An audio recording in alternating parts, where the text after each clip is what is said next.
Factoritzar un nombre és descomposar-lo en producte de nombres primers. Una manera de factoritzar nombres és pensar en multiplicacions que tinguin com a resultat aquest nombre. Si els nombres usats en la multiplicació són nombres primers, ja haurem acabat la factorització. Per exemple,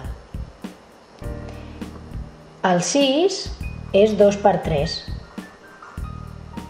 Com que el 2 i el 3 són nombres primers, 2 per 3 és la factorització de 6. 15 és 3 per 5. Com que el 3 i el 5 són nombres primers, 3 per 5 és la factorització de 15. 35 és 5 per 7. Com que el 5 i el 7 són nombres primers, 5 per 7 és la factorització de 35. 7 per 11 dona 77. El 7 i l'11 són nombres primers, per tant, 7 per 11 és la factorització del nombre 77. En alguns casos, la primera multiplicació que pensem no ens serveix com a factorització i cal continuar. Per exemple, 12 és 3 per 4.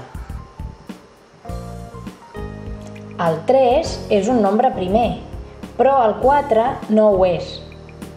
Aquest 4 el factoritzarem. Deixem el 3, que ja ens servia, i el 4 el canviem per una multiplicació que doni 4. Com que el 2 i el 3 són nombres primers, 2 per 2 per 3 o 3 per 2 per 2, tant se val l'ordre, és una factorització del nombre 12. Si volem, podem escriure la factorització en forma de potències. Tinc dos dosos, és a dir, 2 al quadrat i un 3. 2 al quadrat per 3 és la factorització en forma de potències. Què hauria passat si en comptes de començar per la multiplicació 3 per 4 haguéssim començat per la multiplicació 6 per 2?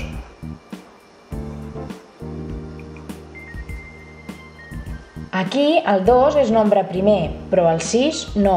Canviem aquest 6 per un 2 per 3. I tornem a escriure el 2 que ja teníem. Si ens fixem, els factors són els mateixos.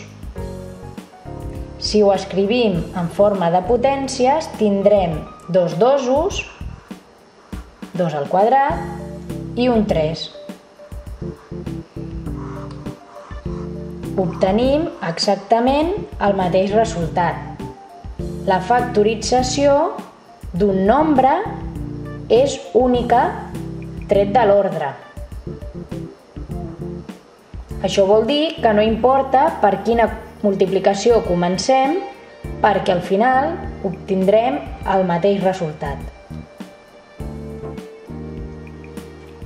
De vegades, la primera multiplicació que se'ns acut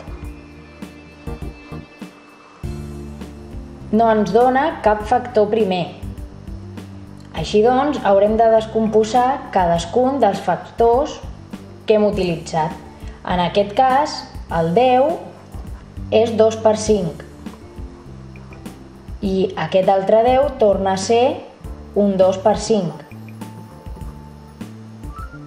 Si ho fem en forma de potències, tindrem que el 100 és 2 al quadrat per 5 al quadrat. Aquesta és la factorització del nombre 100. En alguns casos, sobretot si el nombre és una mica elevat, no sabem de memòria cap multiplicació que doni aquest nombre.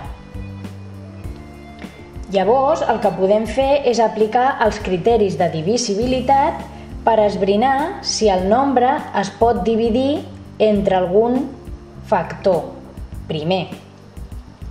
En aquest cas, veiem que acaba en 5. Això vol dir que 75 es pot dividir entre 5. Fem aquesta divisió.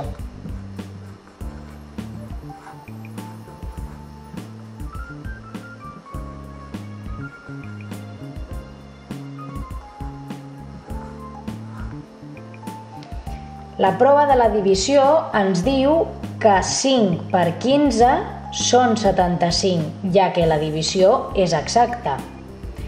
Això ho podem fer servir per descomposar. 75 és 5 per 15. El 5 és un nombre primer, però el 15 no.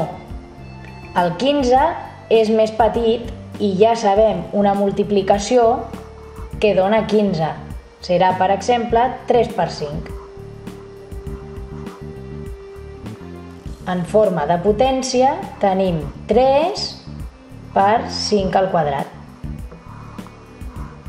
I aquesta és la factorització del nombre 75. Aquest és un altre nombre pel qual no conec cap multiplicació que doni 462. Però, si em fixo, aquest és un nombre parell i això vol dir que es pot dividir entre 2.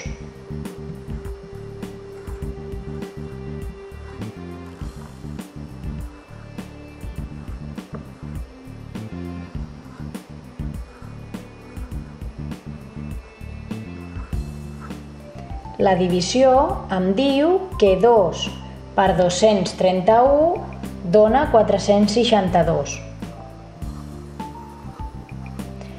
El 2 és primer, però el 231 hauríem de veure si es pot dividir entre cap nombre. En aquest cas, és senar, no es pot dividir entre 2, però si sumo les xifres dona 6, que és un múltiple de 3, i això vol dir que el puc dividir entre 3.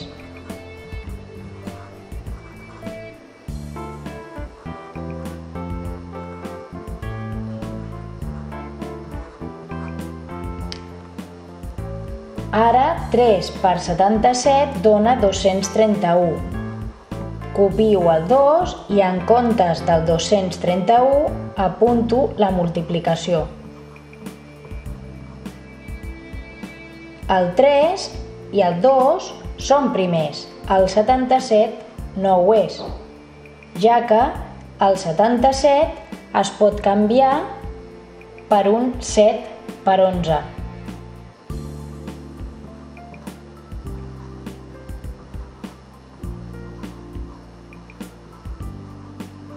I aquesta seria la factorització del nombre 462.